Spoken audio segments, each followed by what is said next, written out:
এক মাস ধরে ঘুরি, এটা পাইছিরি পাই না। এক মাস ধরে 120 টাকা দিয়ে একজোড়া স্যান্ডেল কিনছি, স্যান্ডেলটাই আমার ক্ষয় হয়ে গেল। স্যান্ডেল আমার পাওয়া হলো না। 100-150 টাকা দিয়ে খাইতে কিনছি, খাইতেও আমার রোদে পুড়ে পুড়ে হানা হানা হয়ে গেল। খাইতেও আর মেলানো না।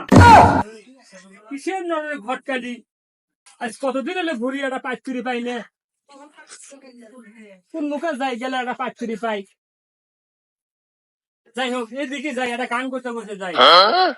ওরে বিয়া শাদি খোদার হাতে, ওরে খোদার হুকুম নরে না, ওরে খোদাই যারে কলম মারে, সেই কলম আর ভাঙে না।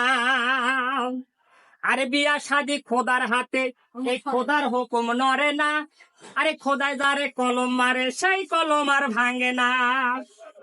ওরে যার বউডা কালা, আহা, ওরে তারি কপাল ভালা রে, ওরে রাস্তাঘাটে চলতে ফিরতে এরে কারো নজর লাগে না।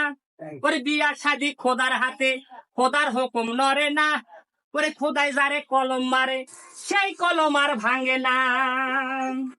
ওরে যার বউটা ফর্সা, ওরে যার বউটা ফর্সা, তার নাইকে কোনো ভরসা।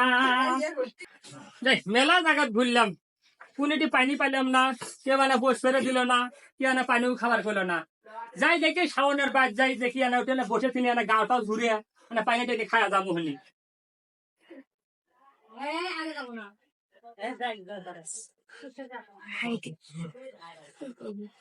কেবারে শাওন, ও শাওন, কেবারে বাড়িতে আসো বারে, ও শাওন, শাওন বাড়িতে আসো, কেবারে ঘর না কৃষক বারে,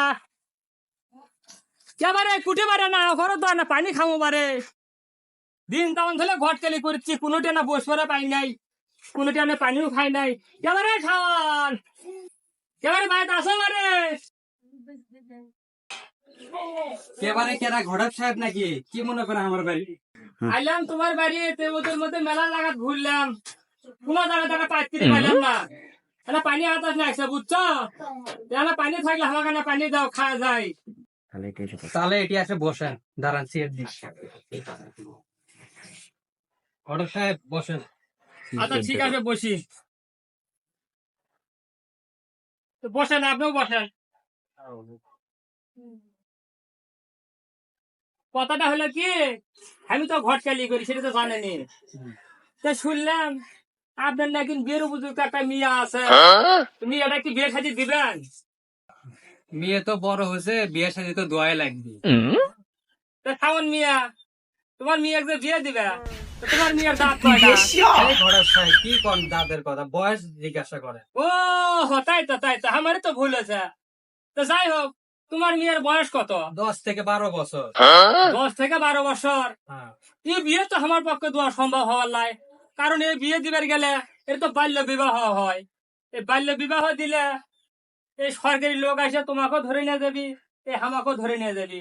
এই পাড়াপড়শি যা থানার যখন খবর দিবি, তখন পুলিশ আসবি, বাড়ির ধ্যানজাম হবি, জ্ঞানজাম হবি, দুনিয়ার মানুষ আসবি। এই 12-13 বছরের মেয়ে বিয়ে দেওয়া ঠিক না, বুঝছো? এই 12-13 বছরের মেয়ে বিয়ে দিলে এটা হয় হলো সরকারি আইনে দণ্ডনীয় অপরাধ। এই বিবাহ দিলে বাল্য বিবাহ বলা হয়, বুঝছো? যাই হোক, তোমার মেয়ে যখন 12-13 বছর বয়স, এখন তুমি বিয়ে শাদী দিও না। আমার মেয়ে বিয়ে দুমু, এতে পুলিশ আসে কি করবি, এলাকার মানুষজন আসে কি করবি?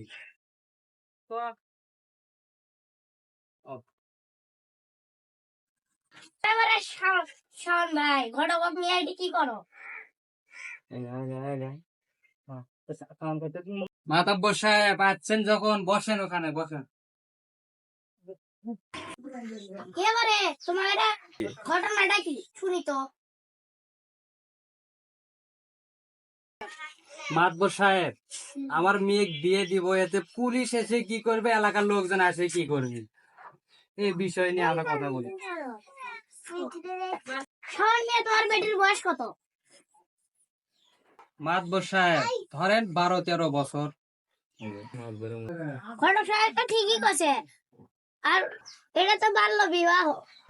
এই মেয়েদের, এই বয়সে মেয়েদের বিয়ে দিলে অনেক সমস্যা হয়, যেমন রক্ত শূন্যতা হয়, শিশুর ধনুষ্টঙ্কার হয়, মা ও শিশুর মৃত্যুর ঝুঁকিতে থাকে। শাওন সাহেব, শুনলেন তো বাল্য বিবাহের কারণে এই মেয়েদের কত কি সমস্যা হয়। মেয়েদের বিয়ে দিতে হলে কমসে কম 18 বছর বয়স হতে হবে এবং ছেলেদের কমপক্ষে 22 বছর বয়স হতে হবে।